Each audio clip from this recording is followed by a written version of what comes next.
عن أبي سعيد الخدري رضي الله عنه قال قال رسول الله صلى الله عليه وسلم إذا سمعتم المؤذن فقولوا مثل ما يقول المؤذن.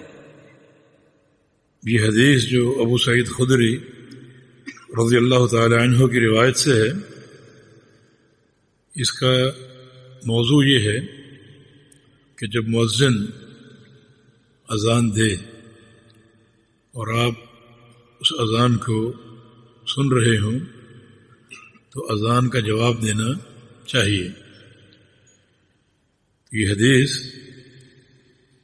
اسی مسئلے کی وضاحت کر رہی ہے کہ اذان کے جواب دینے کی کیا کیفیت ہے.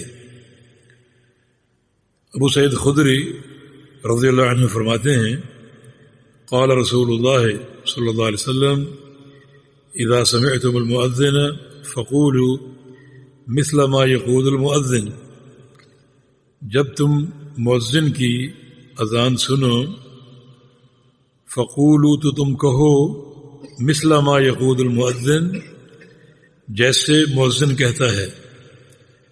جیسے مؤذن اذان کے کلمات ادا کرتا ہے اور مؤذن کہتا ہے، تم بھی اسی طرح جو ہے وہ کلمات کہو، دہراؤ اور مؤذن کی اذان کا جواب دو. یہاں 2-3 مسائل اور ہیں. عام طور پہ دیکھا جاتا ہے کہ مؤذن اشہد ان محمد رسول اللہ کہتا ہے تو ہم صلی اللہ علیہ وسلم کہتے ہیں. یہ حدیث کے خلاف ہے، کیونکہ رسول اللہ صلی اللہ علیہ وسلم کا فرمان ہے فقولوا مثل ما یقول المؤذن، کہ جیسے مؤذن کہے ویسے کہو، جو مؤذن کہے وہی تم کہو. سوال یہ ہے کہ نبی علیہ السلام کا فرمان ہے میرا نام سن کے درود پڑھو، تو آپ کا نام اس میں مبارک سن کر درود پڑھنا چاہیے. تو اس مقام پر جو درود ہے وہ اذان کے بعد فرمایا کہ ثم صلوا علیہ، جب اذان پوری ہو جائے تو پھر تم مجھ پر درود پڑھو. جو اس موقع پر نہیں پڑھ سکے اب آپ کو پڑھایا جا رہا ہے. تو فقولوا مثل ما یقول المؤذن، کہ جو مؤذن کہتا ہے وہی کہو. اس کا تقاضا یہی ہے کہ ہو بہو مؤذن کے الفاظ کی مطابقت کی جائے اور بالکل وہی جواب دیا جائے جو مؤذن کلمات ادا کرتا ہے. البتہ حی علی التین، حی علی الصلاۃ، حی علی الصلاۃ، حی علی الفلاح، حی علی الفلاح، جب مؤذن کہے تو اس کے جواب میں لا حول ولا قوۃ الا باللہ کہنا مشروع ہے. اور اس کی 2 وجوہات ہیں. ایک یہ کہ مؤذن دعوت دے رہے حی علی الصلاۃ، آؤ نماز کی طرف.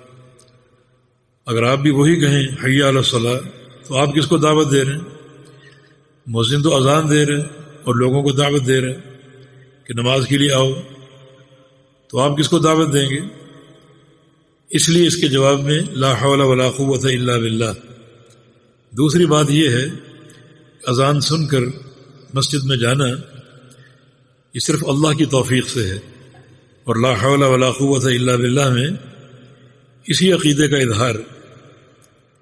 لا حول ولا قوۃ الا باللہ کا معنی یہ ہے کہ نیکی کی توفیق اور برائی سے روکنا اللہ تعالیٰ کی توفیق کے بغیر ممکن نہیں ہے. لا حول ولا قوہ نہیں ہے کوئی بھی طاقت برائی سے پھیرنے والی، ولا قوہ اور نہ ہی کوئی طاقت نیکی کی توفیق دینے والی سوائے اللہ تعالیٰ کے. تو اپنے کام کاج کو چھوڑنا، کاروبار کو چھوڑنا اور بعض اوقات نیند کو چھوڑنا اور مسجد میں حاضر ہونا نماز باجماعت کے لیے یقیناً ایک بڑا مشکل مسئلہ ہے اور اللہ کی توفیق ہی سے ممکن. اس لیے شریعت نے ادب سکھایا کہ جب مؤذن حی علی الصلاۃ کہے، حی علی الفلاح کہے کہ آؤ نماز کی طرف اور آؤ کامیابی کی طرف، تو اللہ کی توفیق کو شامل حال کر لو، کیونکہ اس کی توفیق کے بغیر یہ ممکن نہیں ہے. اور لا حول ولا قوۃ الا باللہ کہا کرو. اور درود جو ہے وہ اذان سن کر پڑھا جائے، اور اذان سن کر اذان کی جو دعا ہے وہ پڑھی جائے، اللہم رب هذه الدعوة التامة والصلاة القائمة آت محمد الوسيلة والفضيلة وابعثه مقاما محمودا الذي وعدته رضيت بالله ربا وبالإسلام دينا وبمحمد النبي الرسول۔ حدیث میں آتا ہے کہ جو شخص یہ دعا پڑھے گا حلت له شفاعتی یوم القیامہ، اس کے لیے قیامت کے دن میری شفاعت حلال ہو جائے گی اور واجب ہو جائے گی۔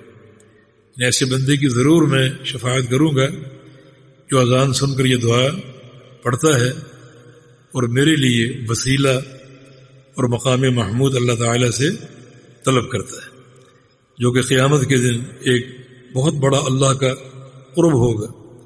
ایسا قرب کسی مخلوق کو نصیب نہیں ہوگا۔ تو جو بھی اس وسیلے کو طلب کرے گا اور مقام محمود کی دعا کرے گا میرے لیے، تو میں اس کی شفاعت کروں گا۔ تو یہ اذان سے متعلقہ کچھ محاسن جو کہ شریعت نے ہمیں عطا کیے۔ یہ بات معلوم ہے کہ اذان کا آخر لا الہ الا اللہ ہے، جس پہ اذان ختم ہوتی ہے کلمہ توحید پر، اور سننے والے سن کر جواب بھی دیں اور درود بھی پڑھیں۔ لیکن ہمارے ہاں ایک بدعت رواج پا چکی ہے، اذان شروع کرنے سے قبل اور اذان شروع کرنے کے بعد مائکروفون پر بلند آواز سے درود پڑھنا، اس کا کہیں ثبوت نہیں۔ یعنی یہ لگتا ہے کہ یہ کلمات اب اذان کا حصہ بن چکے ہیں، جس کو علماء نے بدعت کہا ہے، جو کہ سنت سے یا صحابہ کے عمل سے ثابت نہیں ہے، یہ بدعت ہے۔ درود پڑھنا ایک افضل عمل ہے، لیکن کہاں پڑھا جائے؟ جہاں پڑھنے کا شریعت نے حکم دیا ہے۔ اور اگر ہم کوئی عبادت اپنی مرضی سے بنا لیں گے تو وہ بدعت ہوگی، جو کہ بڑا بھیانک جرم ہے۔